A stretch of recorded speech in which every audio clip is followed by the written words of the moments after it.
Hey everyone, I'm Mike. And I'm Lisa. Okay, I'm gonna start you off with a question, Mike. Okay. Have you ever been involved in trying to get something done with other people, but you weren't at the same place at the same time, and so then it led to a bit of a misunderstanding?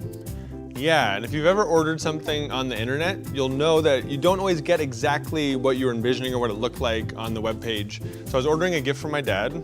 He likes Formula One, and so I wanted to get him a specific driver's car, a driver who he really likes. And so I saw the picture online. It says it was a certain scale, and it said that the package was gonna weigh 1 kilogram, so I had an idea of what this car was gonna look like. So a couple weeks later, I ordered it from overseas. A couple weeks later, it comes. I get this little box, and it weighs nothing. I'm like, this can't be the thing, this has to be something else. And I open it up, and sure enough, there's a little Formula One car in there in a little plastic case.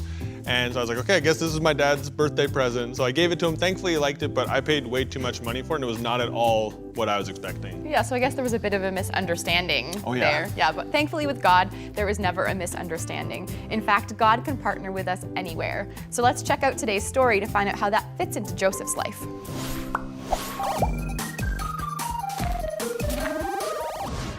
How do we know Peter was a rich fisherman?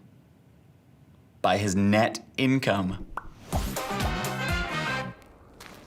Hello, I'm Alex. Since I was a kid, I've had food allergies, like in major ways. It was really tough to grow up with these restrictions, and truthfully, I just wanted to be like everybody else. I wanted to be able to eat pizza and ice cream, but I couldn't. And so through high school, I remember holding my MedicAlert bracelet in my hand that said all my allergies on it, and I would pray to Jesus, take away my allergies.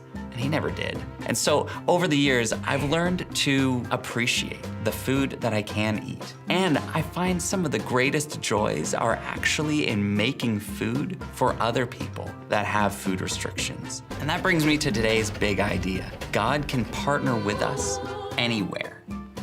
In this series, we've been digging into the story of Joseph. Let's look at what happens next. So Joseph was in prison, sure, but while he was a prisoner, the guards liked him so much that they put him in charge of the other prisoners and gave him a bunch of other responsibilities. While he was a prisoner, there were a couple other people that joined him in prison, and they just happened to be the king's wine taster and the king's baker. And Joseph was put in charge of them too. Even when Joseph was in prison, God was partnering with him in such cool ways. They were in prison for a while, and then, well, let's just read it. In Genesis chapter 40. While they were in prison, Pharaoh's cupbearer and baker each had a dream one night, and each dream had its own meaning. When Joseph saw them the next morning, he noticed that they both looked upset. "Why do you look so worried today?" he asked them. And they replied, "We both had dreams last night, but no one can tell us what they mean." So the men told Joseph about their dreams, and then Joseph listened to what God told him about their dreams. Joseph partnered with God in this. Joseph told them both what their dreams meant. The wine taster would get his job back in 3 days, but the baker would be put to death in 3 days. Joseph asked the wine taster to remember him when he gets out of prison. 3 days later, Pharaoh has a birthday party and gets his wine taster and the baker out of prison. It all happened just as Joseph said it would. The Pharaoh gave the wine taster his job back, but the baker, he got executed. God had partnered with Joseph to interpret the dreams of the wine taster and the baker while he was still in prison. The wine taster forgot all about Joseph after he got out. 2 years later, while Joseph was in prison the whole time, Pharaoh had a dream. He saw 7 healthy, fat cows come up out of the river, and then he saw 7 ugly, skinny cows. And the 7 ugly, skinny cows actually ate the 7 fat, healthy cows. Later, Pharaoh had another dream when he saw 7 healthy grains of wheat coming up out of one stem. And then he saw these 7 thin, dried up heads of grain, and they actually came and swallowed up the healthy ones.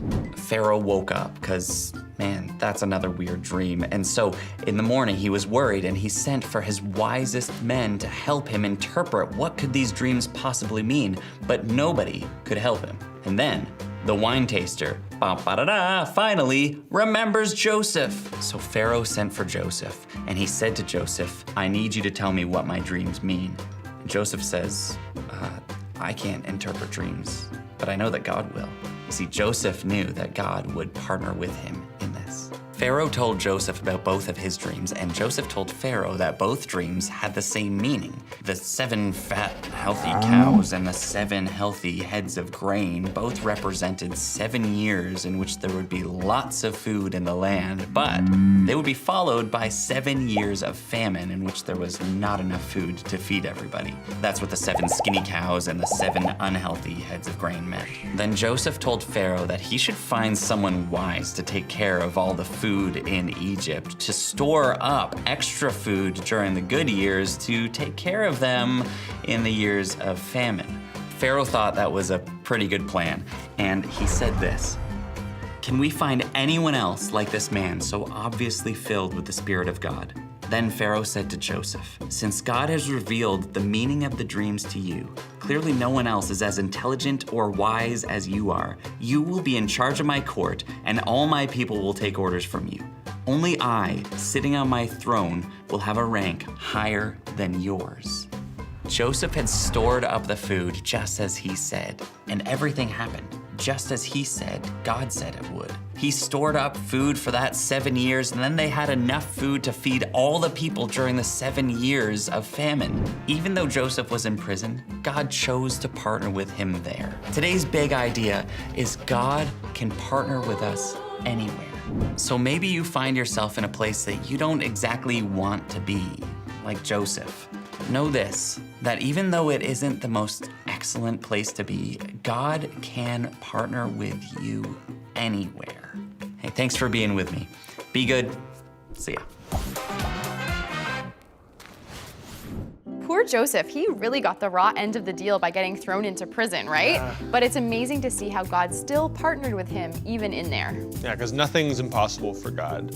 So the same way God partnered with Joseph, I want to check in now with Hannah and Maya to show how God partnered with them at their school when things really weren't going well.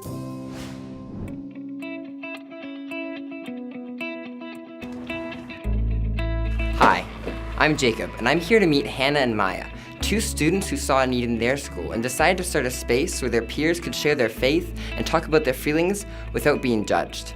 Let's go find out more about that. Hi, I'm Hannah. Hi, I'm Jacob. Nice to meet you. Hi, I'm Maya. Nice to meet you.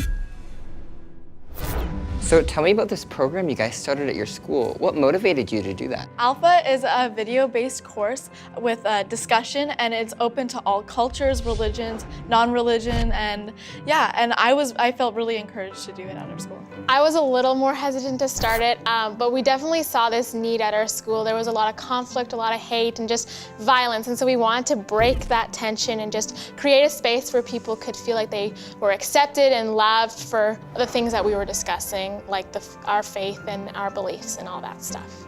How did you guys get that started though? So I got my teacher involved with it, and she gave us the room, and then I got a bunch of my friends to be the leaders, and they were totally on board. And then we also got support from pastors in the GTA. Yeah, just raising money for our Alpha, helping us out with pizza so that people could come and eat and talk and all that stuff. It was cool. So tell me, what did the average meeting look like for you? An average meeting was the door was open to anyone to come in, they would sit down or they'd grab their pizza, the video would play, and then we would discuss the questions that were being asked throughout the video.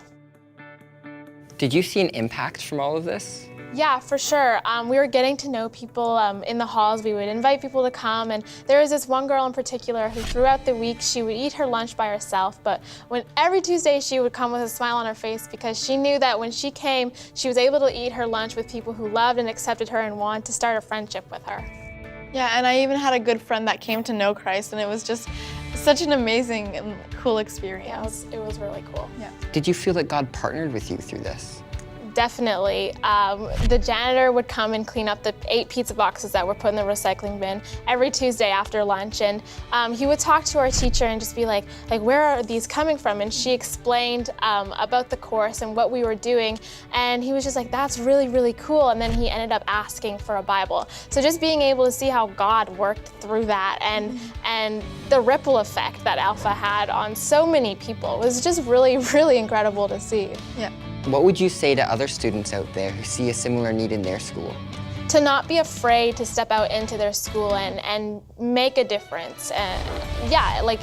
You can do it with anything. Just smiling at someone in the hall and just showing God's love to that person really makes a difference. Yeah, just be courageous, because like God's got a plan for you. Like he's not gonna let you hanging or anything. Like he knows what he's doing with you, and yeah, he'll work through you. So I would encourage anybody to just, see the need and do it. Take action. Yeah. So what do you guys feel like you accomplished with this group? We really gave kids a voice and someone to talk to. So we loved them and cared for them. So they really had that sense of just love and care. Yeah, and even for the kids who didn't want to necessarily start a relationship with God, we let them know that we want to have a relationship with them. And so we hope and pray that throughout their life, they'll realize that and it'll help them come to Christ. Thank you guys so much for coming out and talking. Thank you for having us. Yeah, thank you. Wish you all the best. You too.